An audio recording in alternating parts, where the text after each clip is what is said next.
My name is Liana Norris, 28 years old. On Easter Sunday, April 20th, 2025, a semi-truck ran a red light on I-40 and killed my husband instantly. The impact sent me into premature labor at 31 weeks. I called my parents from the ambulance, bleeding and screaming, and my mother said, "Liana, we're hosting Brandon's engagement brunch tomorrow. We'll come after the holiday." My father added, "Your in-laws are closer. Call them." They had no idea that the one person they'd forbidden me from contacting, the man they called a sinner and banned from our lives 2 years ago, was already at the hospital. 4 days later, a nurse handed my mother the NICU visitor log. She went pale. One name appeared 12 times, every single night from 10 p.m. to 7 a.m. It wasn't my mother-in-law's name. It was the name of the man they'd called a sinner and banned from our lives 2 years ago.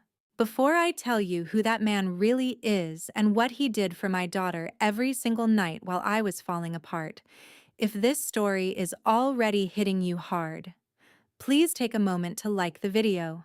And if you've ever been abandoned by your own family when you needed them the most, drop a comment below and tell me where you're watching from right now. I read every single one. Now, let me take you back to where it all began. I grew up knowing exactly where I stood in the Norris family. Brandon was the golden child, quarterback, straight A student, youth group leader. I was the reliable one. When I was 10, my piano recital fell on the same night as Brandon's championship soccer game. Mom kissed my forehead and said, "We'll catch your next one, honey.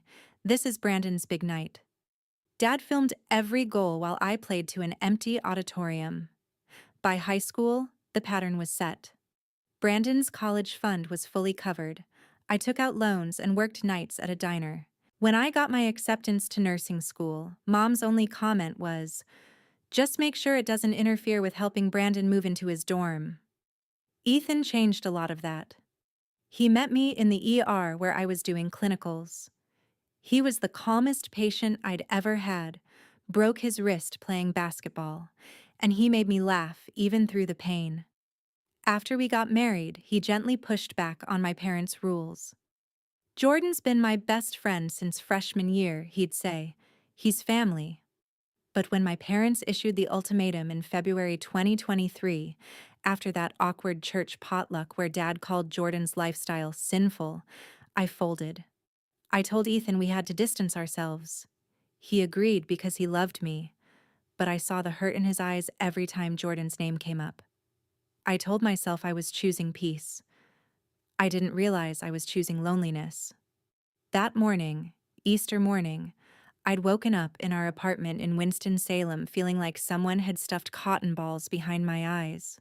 Ethan was already dressed, humming something while he tied his shoes. We had a 2.5-hour drive to Asheville for Easter dinner with his parents. "You okay?" he asked, looking at my 7 months pregnant stomach like it might explode. "Ruby's been kicking since 5, I said. "I think she's excited about the ham." He laughed. That was Ethan. He could make anything feel lighter. His parents, Christine and George, had retired to Asheville from Oregon 5 years ago to be closer to us. They'd bought a small house with a garden that Christine filled with tomatoes and George filled with bird feeders. It was the kind of place that felt like home the second you walked in. Not like my parents' house. Their house felt like a museum you weren't supposed to touch anything in.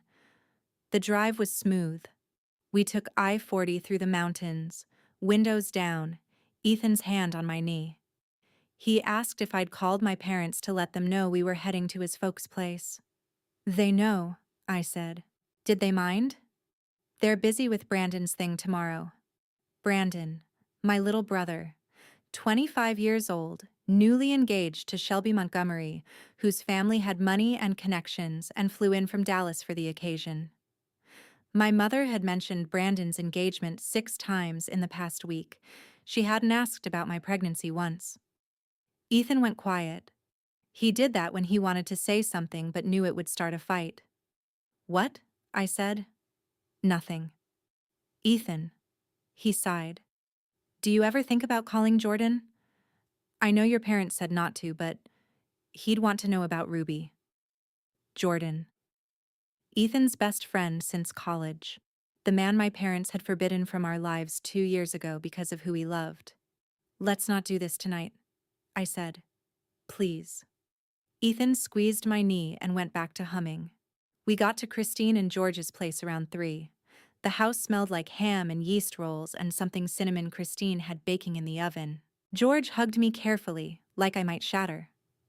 Christine kissed my cheek and put her hand on my stomach. This baby is going to grow up surrounded by so much love, she said. Not like how some families do it, all cold and conditional. I didn't know if she meant my family specifically, but it landed anyway. Dinner was warm. Funny.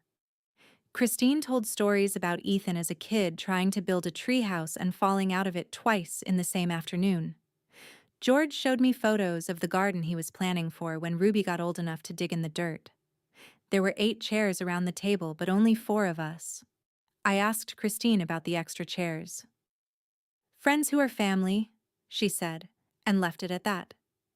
I didn't ask who those friends were. If I had, maybe I would have understood sooner what Ethan had been protecting me from losing. We left around 5:45. The sun was setting behind us as we merged onto I-40 East.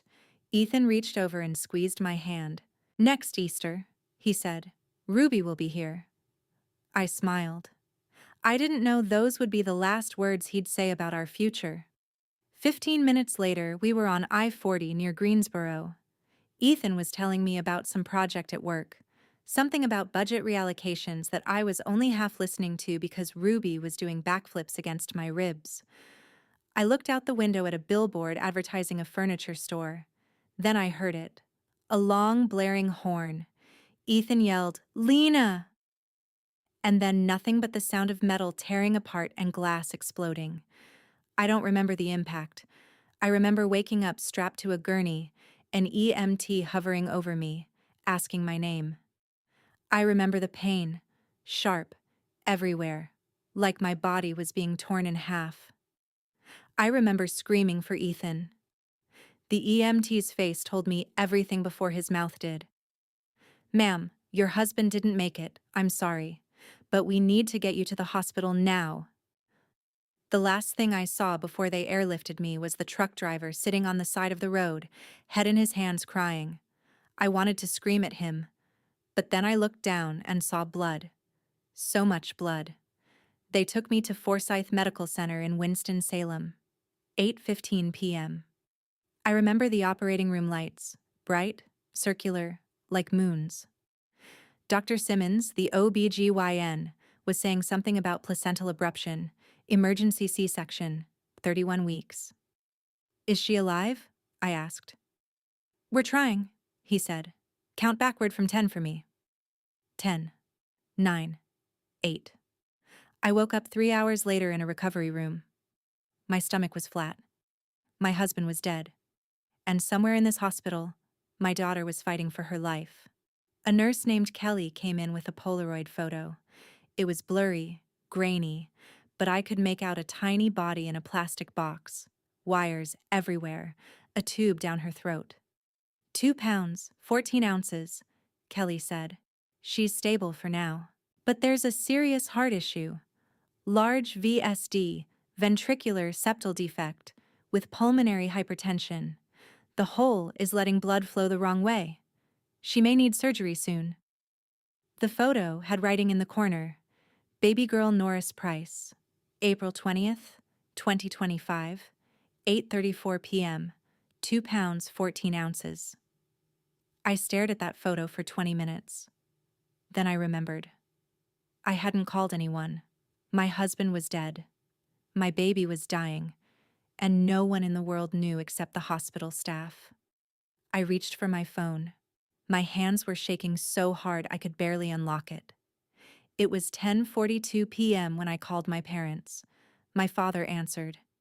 In the background, I could hear music, laughter, glasses clinking. Dad, I said, Ethan's dead. I'm in the hospital. The baby's in NICU. Silence. Then my mother's voice. Oh my God. Liana, this is terrible. I waited. But honey, she said, we have Brandon's engagement brunch in the morning. Shelby's parents flew in from Dallas. We're hosting 30 people. I heard my father in the background. Tell her to call Christine and George. They live in Asheville, only 90 minutes away. My mother came back on. Your father's right. We'll come Tuesday after everyone leaves. Okay? We'll be there Tuesday. I could still hear the party behind her. Someone was making a toast. My daughter might die before Tuesday, I said. Don't be dramatic, Liana. Premature babies survive all the time. She hung up. I sat there holding the phone, and I felt something break inside me that had nothing to do with the accident. At 11:18, I called Christine and George. Christine answered on the first ring. I told her about Ethan. She screamed. George got on the phone, and I heard him crying. Is anyone with you right now? He asked. No, I said. I'm alone. Not for long, Christine said. We're leaving right now. 90 minutes. We'll be there before 1, I promise. I heard car keys, a door closing, an engine starting. They didn't pack. They just left. After I hung up, I looked at the time. 11:26 p.m. Christine and George were driving through the night. My parents were probably opening another bottle of wine with the Montgomerys, and somewhere in this hospital, my daughter was alone in an isolette, just like me. At midnight, a nurse wheeled me down to the NICU. Her name was Bryn Caldwell, and she was patient, calm, the kind of person who'd seen every worst thing and still managed to be kind. She showed me how to wash my hands, how to gown up. Isolette number 8. Ruby was so small. Wires everywhere, a CPAP mask covering most of her face. I reached through the porthole and touched her hand. Her fingers curled around mine. Bryn pointed to the monitor. See how her heart rate stabilized when you touched her? That's recognition. You're her mom. She's been waiting for you. The numbers shifted. Heart rate 148 to 132. Oxygen saturation 91 to 94. That's you, Bryn said. You're her medicine. I stayed for 30 minutes, the maximum allowed for a first visit. When I pulled my hand away, Ruby's heart rate spiked. Bryn said, Don't worry, someone will check on her constantly. I didn't know that someone would be more than just staff. Christine and George arrived at 1 a.m. They found me in the family sleep room, a tiny space with a cot and an armchair and a bathroom that smelled like industrial cleaner. Christine hugged me and we cried for Ethan. George went to look at Ruby through the NICU window. Christine stayed with me. She held my hand while I tried to sleep. George slept in the armchair by the door. At 2 a.m. I woke up to pump. Christine helped me set up the machine.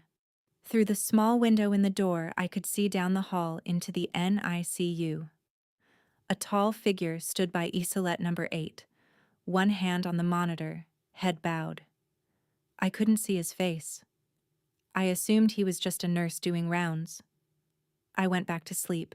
What I didn't know, Jordan Fletcher had seen my name on the patient board when he arrived for his regular 7 p.m. shift. He worked here. Pediatric ICU. 8 years. He'd recognized Ethan's last name immediately, asked the charge nurse to confirm, learned about the accident, about Ruby's heart defect.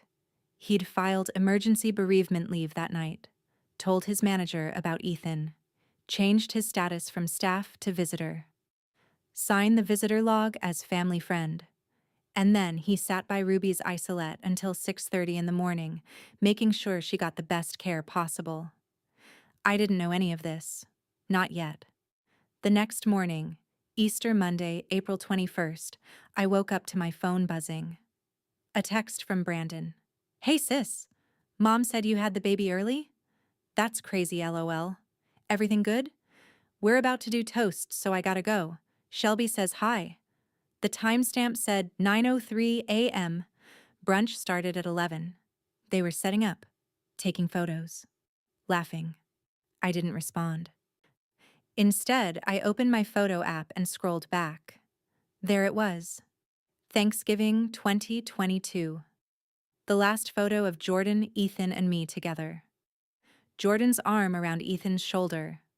Both of them laughing. I'd deleted it after my parents' ultimatum, but it was still in recently deleted. I stared at it and thought, I made the wrong choice. It had happened in February 2023. We'd gone to my parents' house after a church potluck. My father called us into his study. He said Jordan wasn't a good influence. My mother said his lifestyle was sinful. If you want to be part of this family, she'd said, you need to distance yourself. Ethan had been quiet, torn. Jordan is my best friend. He's been there for me since college. Then you have a choice to make, my father said. This family, or him. I looked at the walls in my father's study. Photos of Brandon everywhere. High school graduation, college acceptance, first job. Only 2 photos of me, wedding day, college graduation. No childhood photos. We drove home in silence that night. A week later, I told Ethan we should see Jordan less. Ethan looked at me like I'd betrayed him. But he agreed. Because that's what you do in a marriage. You compromise. I didn't know that compromise would cost me the only person who'd show up when it mattered. Back in the NICU, I stood by Ruby's isolette. I realized the pattern. My parents had always chosen Brandon, his soccer games over my piano recitals, his college fund over my student loans, his engagement over my dying baby. I'd spent 28 years trying to earn their approval. And all I'd earned was the knowledge that I would never be Brandon. I would never be enough. The nurse asked if I'd decided on a name for the birth certificate. Ruby, I said. Her name is Ruby Ethan Price. No hyphen, no Norris. If my parents couldn't show up for her, they didn't deserve to have their name attached to her. Day 4, April 24th, 2 p.m. My parents finally arrived. My mother brought a casserole, chicken and rice in the same blue Pyrex dish she'd been bringing to family events for 15 years. My father brought flowers. They hugged me. My mother cried.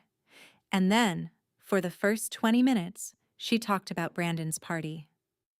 Shelby looked beautiful. The Montgomerys loved the venue. The engagement photos are going to be stunning. You should have seen the cake. I took them to the NICU. My mother cooed over Ruby through the glass. She asked about the monitors, the wires, the feeding tube. She didn't ask about Ethan's funeral arrangements. She didn't ask who'd been with me the last 4 nights. So I didn't tell her. At 3 p.m., Bryn came to check Ruby's vitals. She smiled at me. Your overnight visitor has been incredible. He really knows what he's doing with cardiac cases. I froze. What overnight visitor? Bryn's smile faded. Oh, I thought you knew. Let me get the log. My mother leaned forward. Who's been here? Bryn walked to the nurse's station and pulled out a clipboard, the visitor log. She handed it to me. I looked down. April 20th. Jordan Fletcher, RN. Relationship. Family friend. Time in. 10 p.m. April 21st. Jordan Fletcher, RN. Relationship, family friend. Time in. 10:15 p.m. April 22nd. Jordan Fletcher, RN. Relationship. Family friend. Time in. 10 p.m. April 23rd. Jordan Fletcher, RN. Relationship. Family friend. Time in. 10:30 p.m. The same name. Over and over. Neat handwriting. Professional signature. Next to each entry, RN. Bryn added, he usually leaves when day shift arrives. Around 7 a.m. I've seen him here every night. My mother leaned over my shoulder to read. When she saw the name, her face went white. Bryn kept talking, her voice soft but proud. Jordan's been incredible. Night 1, Ruby's O2 sats dropped to 82%. He caught it on the monitor before the alarm even went off, adjusted her CPAP, and called the resident. Night 2, he noticed her heart rate pattern, the way the VSD was shunting blood the wrong way, and wrote a detailed note for Dr. Voss. He spent hours just talking to her, telling her stories about her dad. The nurses say her numbers are more stable when he's here. I felt my knees go weak. 4 nights. While I was crying in the family sleep room, Jordan had been the one holding my daughter's tiny hand through the porthole. The same man my parents made me cut out of our lives. The same man Ethan had begged me to keep. My mother's voice cracked. "This is completely inappropriate. He has no right." "No right?" I cut her off, my voice shaking but clear. "He has more right than you do. You chose a brunch with 30 people and Shelby's parents over your own granddaughter fighting for her life. Jordan gave up his bereavement leave, 5 full days, so he could sit here from 10 at night until 6:30 in the morning. He didn't ask for credit. He just showed up." Dad stepped forward, face red. "Liana, you're emotional right now. That man's lifestyle goes against everything we believe as a family. We raised you better than this." "Better than this?" I laughed, but there were tears in my eyes. "You raised me to put Brandon's engagement photos above my dying baby. Jordan raised the bar on what family actually means. He's the one who made sure Ruby wasn't alone while you were toasting with champagne." Mom started crying. Real tears this time. "We didn't know it was this serious." "You didn't ask?" I said quietly. "You never do." The room went dead silent except for the distant beeps of monitors. Christine squeezed my shoulder.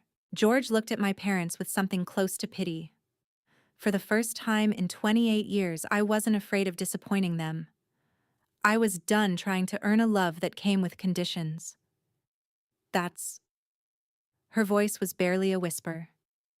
"That's Ethan's friend. The one we told you... The one you told me to abandon," I said.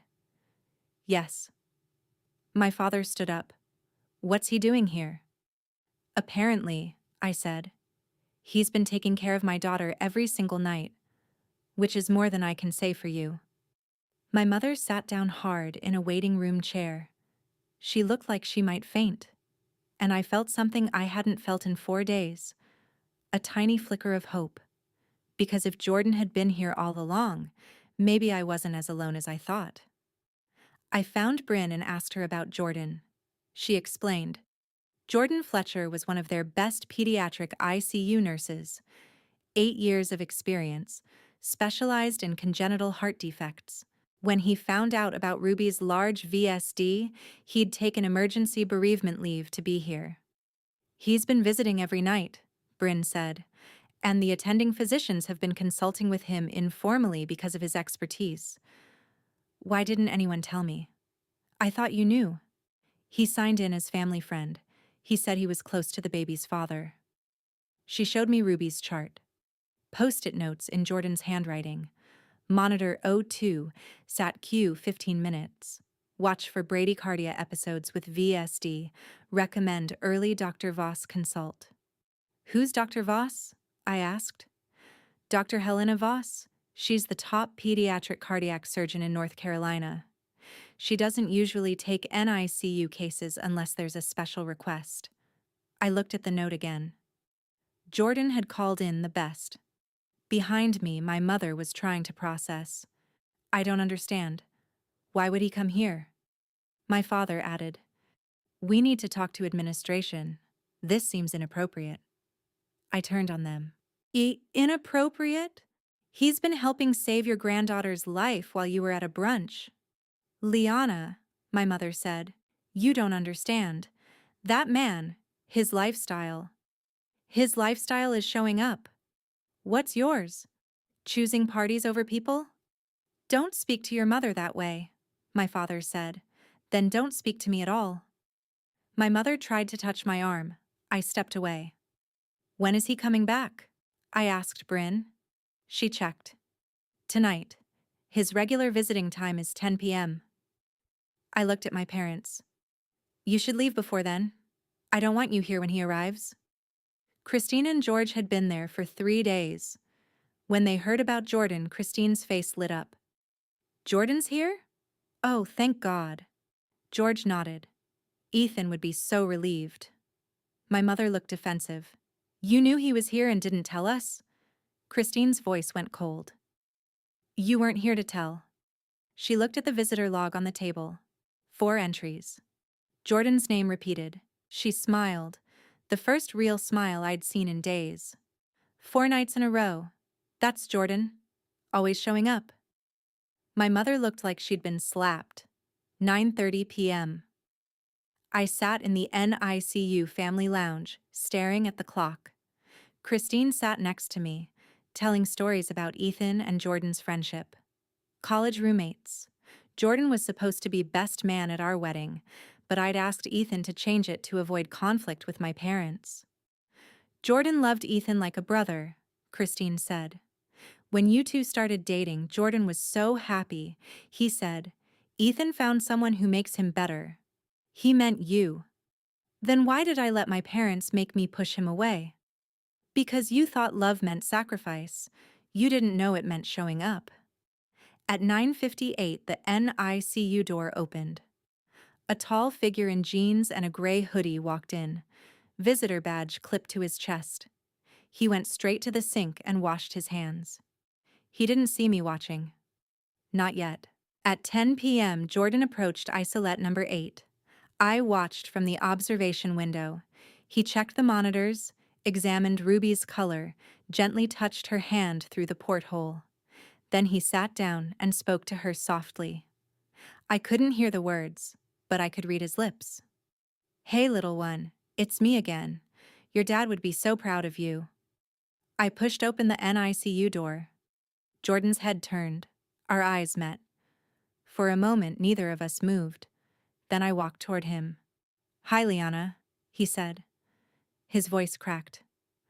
I'm so sorry about Ethan. We sat down in the chairs by Ruby's isolette. I asked him why he didn't tell me he was here. Because you'd just lost Ethan, he said. I didn't want to add to your grief. I thought, maybe you'd rather not see me. After everything. My parents told me you were a bad influence, that your lifestyle was wrong. I believed them. I'm so sorry. You don't have to apologize. You were trying to keep the peace, I get it. But you came anyway, even after we cut you out. He looked at Ruby. Because Ethan was my brother, and this baby is his daughter. That makes her my family. Your parents' judgment doesn't change that. His visitor badge was clipped to his hoodie. Visitor. Jordan Fletcher, family friend. Not a staff badge. He was here on his own time. I asked him what he'd been doing every night. He explained. He'd filed emergency bereavement leave Monday morning. 5 days. Told his manager about Ethan's death. Changed his status from staff to visitor so he could be present without work restrictions. I've been coming every night, 10 p.m. to around 6:30 a.m., using my expertise to advise the nurses, reviewing charts, suggesting interventions. How many hours have you been here? I don't know. I haven't counted. I couldn't leave her alone. He showed me his phone. Texts from Tyler, his partner. Bringing Thai food tonight. See you at 11. Coffee's in the car when you're done. Ruby's lucky to have you. So is Liana. Tyler never met Ethan, Jordan said. But he knows how much Ethan meant to me. So when I told him I needed to be here, he just said, Go. I've got everything else. He's been bringing me food every night, driving me home, handling everything at our apartment. I thought about my mother's voice on the phone. We're hosting 30 people. My parents said people like you don't understand family values, I said. Jordan's smile was sad. People like us understand that family is about showing up, not about biology or approval. His phone lock screen was a photo of him and Tyler hiking in the mountains. Both smiling, arms around each other, normal, happy. Everything my parents said was wrong.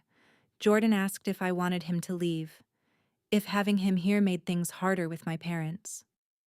I looked at Ruby, her tiny chest rising and falling, monitors beeping steady. I looked at Jordan, exhausted but present. If you leave, I said, I'm leaving with you. You're more family than they ever were. Day 5, April 25th, 8 a.m. My parents arrived expecting me to be alone. Instead, they found me sitting with Christine, George, and Jordan, all of us drinking coffee, talking about Ethan. My mother held up a Panera bag. We brought breakfast. My father saw Jordan and stiffened. What is he doing here? Jordan stood. Mr. and Mrs. Norris, I'm Jordan Fletcher. I've been visiting Ruby every night. My father refused to acknowledge him. We know who you are. My mother sat across from me. Liana, can we talk? Privately? Anything you have to say, I said. You can say in front of everyone here. They're family. Her smile disappeared. I put the printed visitor log on the table. 12 entries now. Jordan's name repeated. You said you couldn't come because of Brandon's party, I said. Jordan came every single night. Want to explain why a sinner was more Christian than you? That's not fair, my mother said. We had commitments. To what? A brunch? Jordan had commitments too. A job, a partner, a life. He gave up his bereavement leave to sit with a baby he'd never met. What did you give up? We came as soon as we could. My father started. George's voice was quiet but firm. You came 4 days later. Jordan was here within hours. Christine spoke up. Jordan called us Monday morning at 6 a.m. He said, Ethan's gone, Liana's alone, the baby's critical. You need to get here. We were on the road in an hour. When did you call us, Marianne? My mother went quiet. We thought Liana's parents would handle it. She doesn't have parents who handle things, Christine said. She has people who show up. And you didn't. My mother started crying. We made a mistake. We should have come sooner. I waited for the apology. It didn't come. Instead, she said, but that doesn't mean we approve of this. She looked at Jordan, and I realized she still didn't get it. Jordan pulled out his phone. He showed them the PTO approval form, Emergency Bereavement Leave, April 21st to 27th, approved by the NICU manager. He showed them an email from Dr. Voss, time-stamped 3:47 a.m., April 21st. Jordan, thanks for the urgent consult. Reviewed baby prices echo. Large VSD with significant shunt. Will evaluate Monday a.m. for surgical timing. Your call likely saved critical time. HV, he showed them Ruby's care log, notes and observations he'd made. Bryn's written statement. Jordan Fletcher present as visitor approximately 80+ hours over 12 nights. I'm not trying to embarrass you, Jordan said. I'm just showing you what your daughter needed, and who provided it. My father stood up. You're using this to make us look bad. You did that yourselves, Jordan said. I just showed up. I stood up. I looked at my parents. You're not welcome here anymore. Leave. Now. My mother gasped. My father's face went red. But I didn't back down. Christine stood next to me. So did George. So did Jordan. And for the first time in my life, I wasn't afraid of them. My father refused to leave. This is our granddaughter. She's Ethan's daughter, I said, and you gave up the right to know her when you chose a party over her life. I called hospital security. Officer Ramos, a woman in her 40s, arrived and asked if I wanted them removed. Yes, I said. And add them to the restricted visitor list. They don't get access to my daughter. My mother was sobbing. Liana, please. You had your chance. You chose Brandon. Live with it. I signed the visitor restriction form. Added Marianne Norris and Victor Norris to the list of people not allowed to visit. After they left, I sat down. I was shaking. Christine hugged me. George said I'd done the right thing. Jordan said nothing. He just went back to Ruby's isolette and kept watching over her. Because that's what family does. They show up, and they stay. 2 days later, Ruby had her surgery. Dr. Voss explained it to me the night before. Ruby's VSD is large, 8 millimeters. Blood is flowing backward into her lungs, causing pulmonary hypertension. Her oxygen saturation has been declining. Without immediate surgical repair, she has days to weeks before heart failure. We can't wait. The surgery was scheduled for 8 a.m. on April 27th.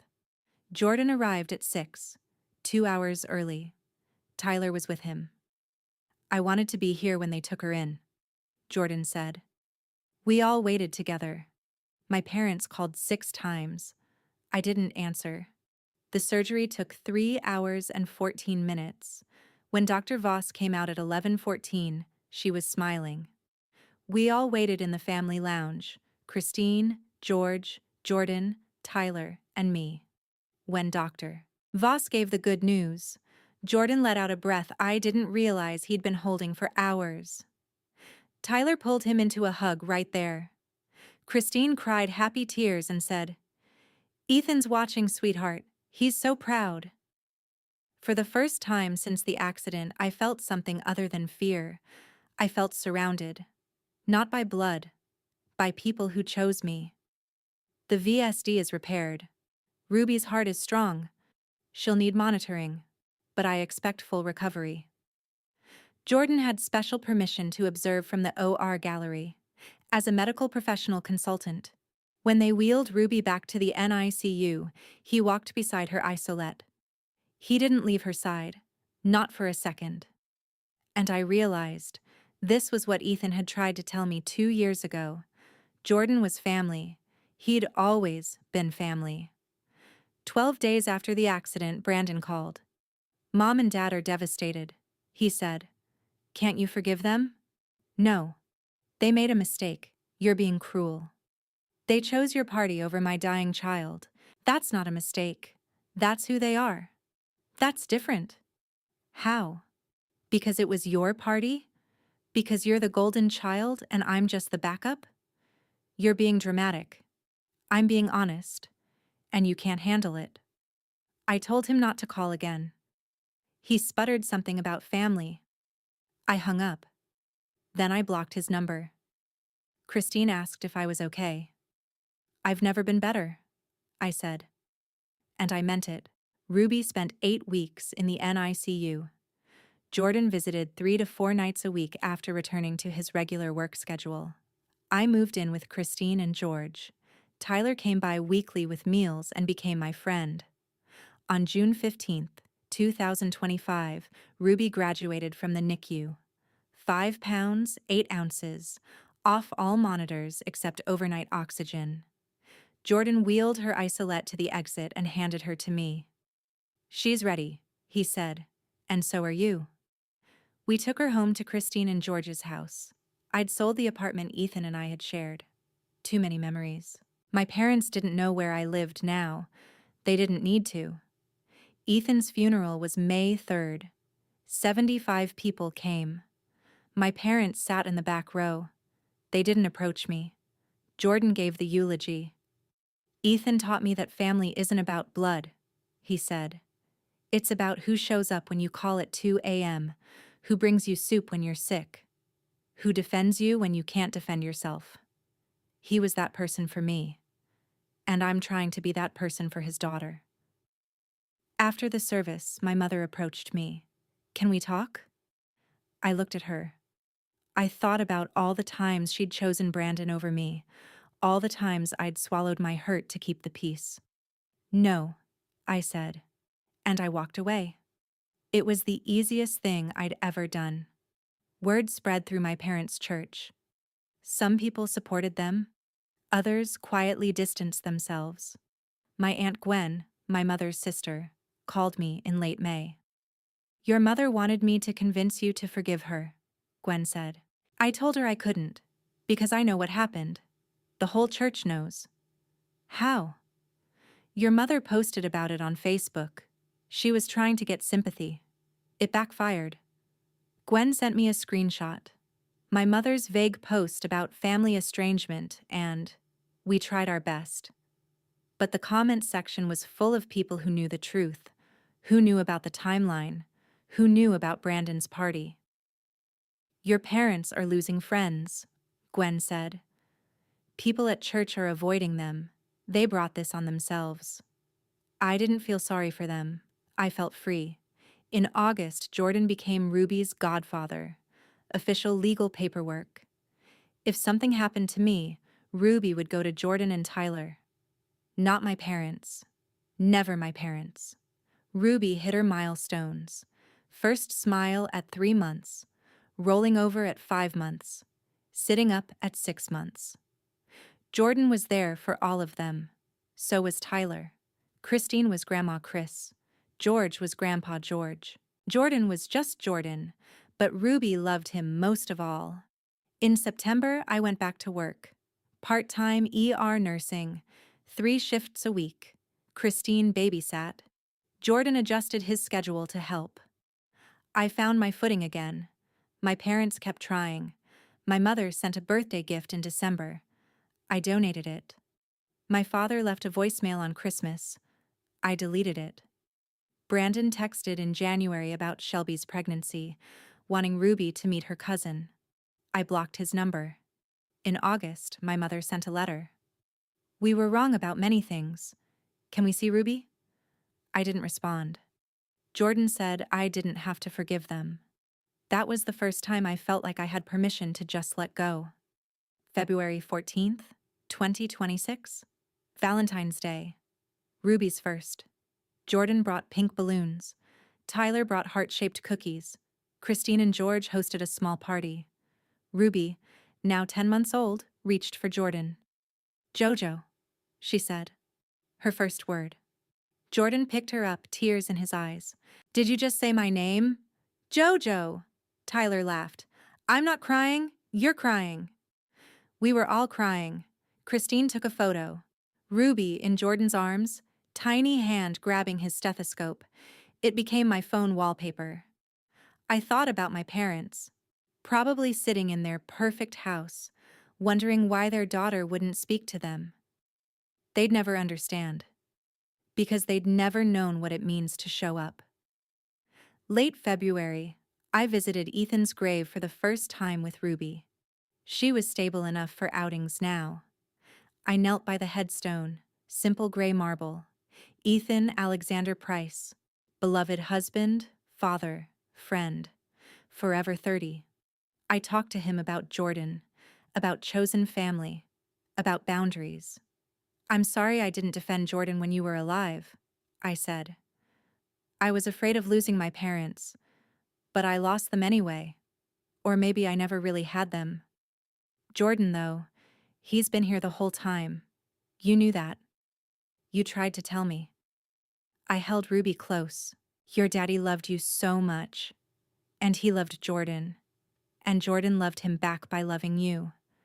That's what family does. Ruby touched the gravestone with her tiny hand. As we walked back to the car, my phone buzzed. Brandon. Again. I didn't even look at the message, I just deleted it. Ruby grabbed my finger and smiled. This was my family now. The people who chose to stay. People ask me if I'll ever reconcile with my parents. I tell them the truth. I already have. I've reconciled with the fact that they showed me exactly who they are, and I've chosen to build my family with people who show me what love actually looks like. That's not bitterness. That's peace. My parents wanted me to believe that love has conditions, that family is about biology and obedience. But Jordan proved them wrong every single day. Love is action. Family is who shows up when the world falls apart. And I'll make sure Ruby grows up knowing the difference. On our wall at home, there's a photo from Valentine's Day 2026. Ruby in Jordan's arms, Tyler beside them, Christine and George in the background. All of us smiling. The caption underneath says, Family, February 2026. Not the family I was born into, the family I chose, and the family that chose me back.